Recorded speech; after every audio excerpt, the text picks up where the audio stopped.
ప్రశ్నించినందుకు ఆ రోజున విజయవాడ నడిబొడ్డులో వంగవీటి మోహన్ రంగా గారిని చంపించింది చంద్రబాబు నాయుడు గారు కాదా? ఈరోజు అదే పరిస్థితి అంబటి రాంబాబు గారి మీదకి వచ్చింది. ఏమిటి రాంబాబు గారు ప్రశ్నించింది?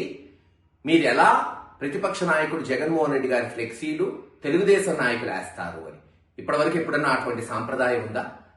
ఒకళ్ళ ఫ్లెక్సీలు వాళ్ళ నాయకులు వేసుకొని వాళ్ళేదో అభివృద్ధి చేసుకోనని చెప్పుకుంటారు కానీ వేరే పార్టీ వాళ్ళ ఫ్లెక్సీలు వేసి హేళనగా వేసి వాళ్ళని ప్రేరేపించడం ఇది చంద్రబాబు నాయుడు గారి రాజకీయం కాదు. దాన్ని రాంబాబు గారు ప్రశ్నిస్తే ఆయన మీద దాడి చేశారు. ఎస్, ఆయన ఒక పరుష పదజాలం వాడాడని ఆయన్ని చంపబోయారు.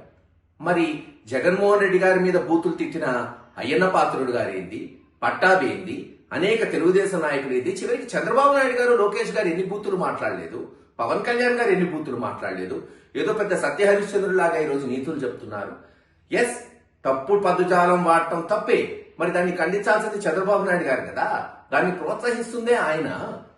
అసెంబ్లీ సాక్షిగా రాజశేఖర రెడ్డి గారి మీద మాట్లాడలేదా? లేదు, మొట్టమొదటిసారి ఆంధ్ర రాష్ట్రంలో ఫ్రాక్షన్ నడిపినట్టు సోనియా గాంధీ గారితో కలిపి జైల్లో పెట్టింది జగన్మోహన్ రెడ్డి గారిని చంద్రబాబు నాయుడు గారు కదా. ఈ రాజకీయం నాంది పలికిందే, ఈ చెత్త సంస్కృతి తీసుకొచ్చిందే తెలుగుదేశం పార్టీ, చంద్రబాబు నాయుడు గారు.